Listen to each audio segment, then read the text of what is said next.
When my fiancé looked at me and said, "Stop calling me your future wife," it makes me seem like I settled down out of convenience. I just nodded and answered, "Noted." That same night, without making a sound, I erased my name from every event list she had signed me up for. 2 days later, she walked into a brunch with her friends, and the sight waiting at her seat stole the air from her lungs. "My name is Owen. I'm 33. Her look like she'd chosen beneath her worth. By the time she slid into her chair at that brunch and opened the envelope, I had arranged to be delivered. She understood that I refused to stay in anyone's shadow or serve as anyone's fallback option. Andrea and I had been together nearly 3 years, engaged for 5 months. We'd met at a professional conference me at 31. She practiced corporate law, I worked in finance. We clicked instantly. Same humor, similar upbringing, same long-term goals. Our relationship flowed naturally, living together after a year. Engagement last spring, a wedding date set for next October. But around 2 months ago, something in her shifted. She began tossing small remarks about my job, my circle, my ambition. Nothing harsh, just those subtle jabs that cut deeper over time. "You're too comfortable, aren't you? Don't you want to shoot higher? My friends' partners are all directors or VPs now. I earned well, not executive level, but a strong 6-figure income, and I valued my work-life balance." I thought she did too. Apparently, I'd been wrong. 3 weeks ago, at her friend Vanessa's engagement celebration, big crowd, lots of people Andrea wanted to impress. I introduced us politely. "Hi, I'm Owen, and this is my fiancé, Andrea." On the drive home, she confronted me. "Can you not say that?" "Say what?" "Introduce me as your fiancé. It just feels off." "Off how? We are engaged." "I know, but you don't need to put it out there like that." Asterisk. She told me it felt like I was staking a claim on her, as if the simple introduction made her seem owned. I brushed it aside, assuming she was exhausted from the long night. But 2 evenings later, we're out having dinner with some of her longtime colleagues, old law school friends she'd known for ages. When someone casually asked how we met, I answered, "Andrea is the woman I'm marrying next October." The whole table went still for a moment before everyone resumed chatting. But Andrea's expression tightened instantly. During the ride back, she snapped, "Didn't I ask you not to introduce me like that?" "Like what?" I asked. "As my soon-to-be wife? Because that's exactly what you are." Her response hit me like a blow. It makes me look like I settled. Like I couldn't find someone better, so I chose you. My stomach dropped. "So marrying me makes you look like you lowered your standards?" She insisted that wasn't what she meant, but the words she'd spoken didn't leave much room for alternate meaning. She accused me of twisting things, saying I didn't need to broadcast our engagement, because all her friends were marrying high-powered professionals, doctors, executives, entrepreneurs, and I was simply fine, competent, good, but not ambitious enough. She claimed that when I introduced her as my fiancé, it emphasized the fact that I didn't fit the image she wanted to project. I pointed out she'd essentially called me beneath her. She denied it in name, but not in spirit. And when the conversation ended, she offered no apology, only muttered that she was tired and went straight to bed. I sat alone in the living room for almost 2 hours, sorting through the hurt until my thoughts crystallized into action. I opened every upcoming event. Andrea had signed us up for her friend's bridal shower, a firm gala, her roommate's birthday dinner, a stack of brunches and social gatherings, and noticed she'd added me to all of them without a word. Like I was some accessory she expected to bring along while being ashamed to acknowledge me. I quietly withdrew myself from every single list, sending courteous messages to each host explaining that I wouldn't be attending.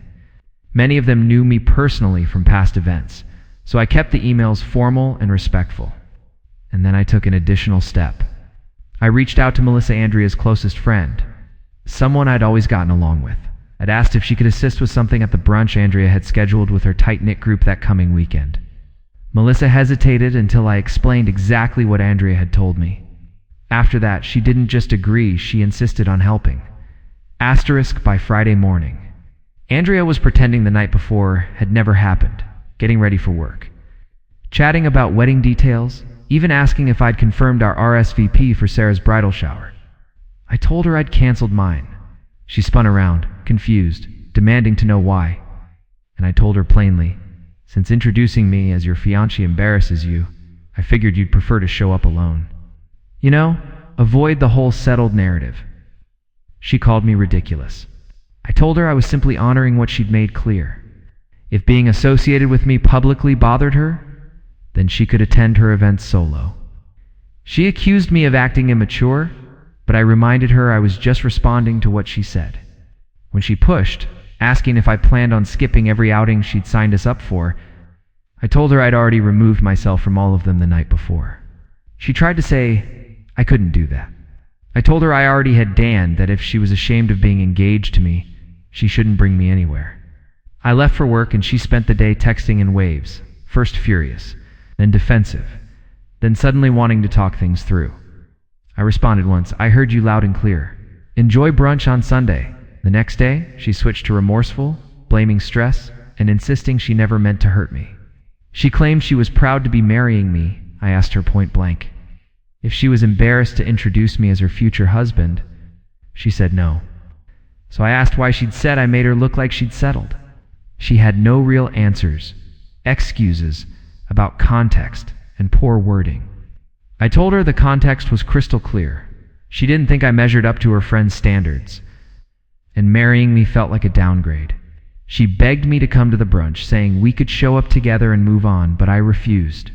Tell them the truth, I said. Tell them you're ashamed of being engaged to someone who doesn't fit your ideal image. She hated that. We barely spoke the rest of Saturday. That night she asked one last time if I'd reconsider. I didn't. What she didn't know was that Melissa and I had already arranged everything. The brunch was at one of those trendy bottomless mimosa spots her group loved. And Melissa worked with the staff to have an envelope placed at Andrea's seat before anyone arrived. Inside was a letter from me and the cancellation paperwork for our wedding venue. Sunday morning, Andrea got dressed, asked again if I was coming, and I told her no. She left around 10:30. At 11:15, my phone lit up with her name. I ignored it. She called 3 more times. Then Melissa texted. She opened it. You should have seen her face. 15 minutes later, Andrea stormed back into the apartment. Clutching the envelope, she stormed through the door, clutching the envelope, demanding, "What the hell is this?" I told her plainly exactly what it looks like, the confirmation that our wedding venue is canceled. She gaped at me, accusing me of making a unilateral decision, but I reminded her she was the one who'd said marrying me made her look like she'd settled, so I'd simply taken that burden off her shoulders. No venue, no wedding, no more pretending we were engaged. She stared at me like I'd slapped her. "You're ending our relationship over one comment?" she asked.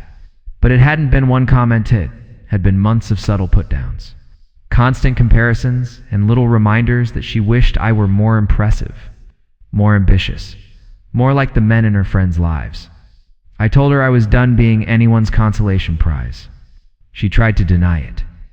But when I asked why, she said introducing her as my future wife made her look like she'd settled. She had nothing, just silence and excuses.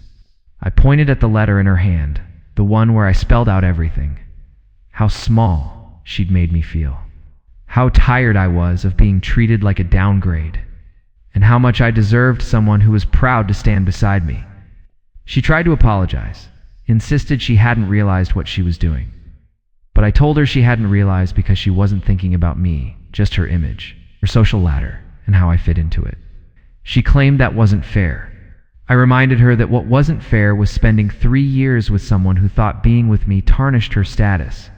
She spent the rest of Sunday trying to talk me out of my decision, insisting I was overreacting, begging for another chance, promising she could prove she didn't really feel that way. But when I asked how she planned to prove it by proudly introducing me to her friends now, after months of avoiding it, she had nothing. She said she'd call everyone from brunch and tell them I was her fiancé, but I told her not to bother. Melissa had already filled them in once Andrea fled brunch in a panic. She told them exactly what Andrea had said about settling and being embarrassed. So her entire friend group already knew why the engagement was over. Andrea looked like the floor had dropped out beneath her, accusing me of humiliating her. I reminded her she'd been humiliating me for months. She cried, begged, apologized, but I was done. I told her to pack a bag and stay somewhere else while we untangled our living situation. She finally left around 6 to stay with her sister. Monday morning, I contacted a lawyer to start sorting out our shared accounts and co-signed lease messy, but necessary. Later that afternoon, Andrea's mom called, confused and worried. I explained everything word for word. And after a long pause, she apologized for her daughter's behavior, agreeing that no one should be treated that way by someone who claims to love them. She asked if there was any chance we could fix things. I told her no. I couldn't go back to feeling like I was never good enough. 3 weeks have passed since then. Andrea and I are dividing everything. She's moving into her own place next month while I keep the apartment. She's tried repeatedly to patch things up, sending long messages about therapy, self-awareness, and how she finally understands the damage she caused. I've been polite, but firm. It's over. Her friend group is split.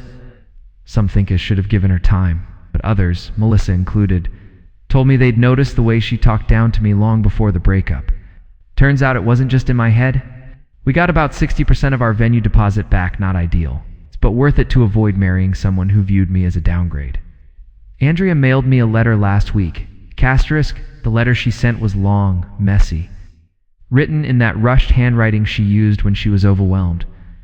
She told me she knew she'd messed everything up, that she was sorry for making me feel small, that she wished she could undo the months of comments that chipped away at me. She ended it with, "I wasn't embarrassed of you. I was insecure about myself. I thought if you were more impressive, it would make me feel better about my own choices. I projected my issues onto you, and I'm sorry." I read it twice, closed it gently, and put it in a drawer. Maybe she meant every word. Maybe therapy really is making her see things clearly. But the truth is, her explanation doesn't erase the reality I lived with. 4 months have passed since I ended the engagement, and the distance has only made everything sharper. Andrea moved out entirely 6 weeks ago. Since then, our communication has been strictly transactional, splitting furniture, closing accounts, finalizing everything we once planned to build together. It's all done now. Our lives no longer overlap. Melissa told me Andrea's been struggling. Some friends drifted away, tired of the drama. Others sided with me. Her parents are disappointed in how she handled things. She's still in therapy, working through the obsession with image and status that wrecked what we had. About 3 weeks back, I saw her at a coffee shop near our old place.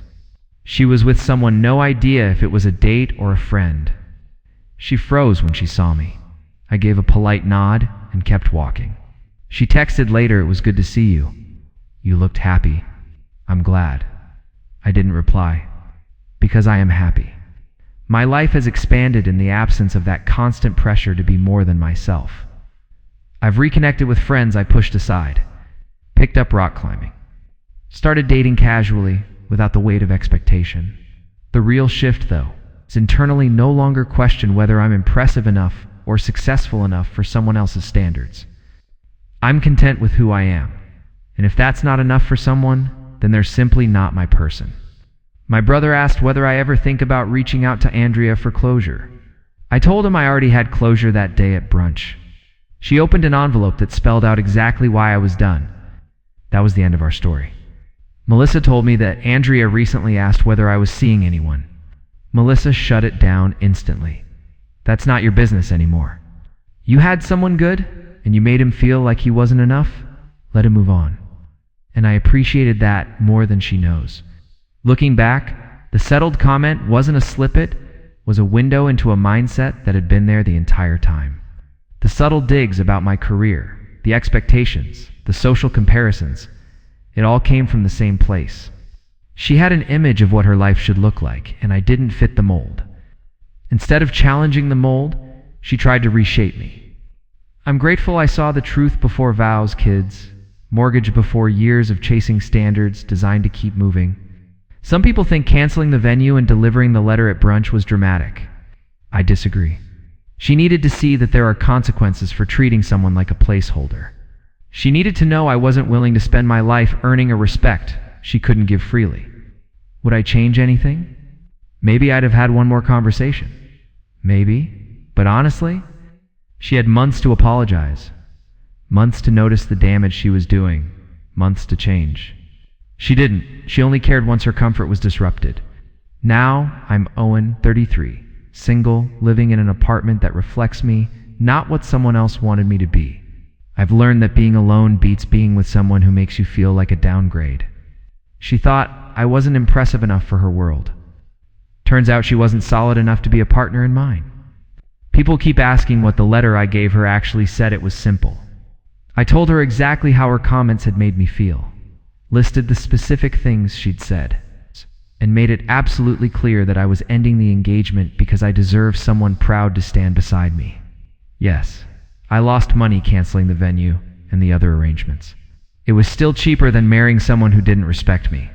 Andrea's brunch friends have reached out to some, apologizing for not noticing how she talked to me. Others asking if we might reconcile. I've told every single one of them the same thing. No. No reconciliation, no second chances. She showed me who she was, and I finally believed her. Asterisk.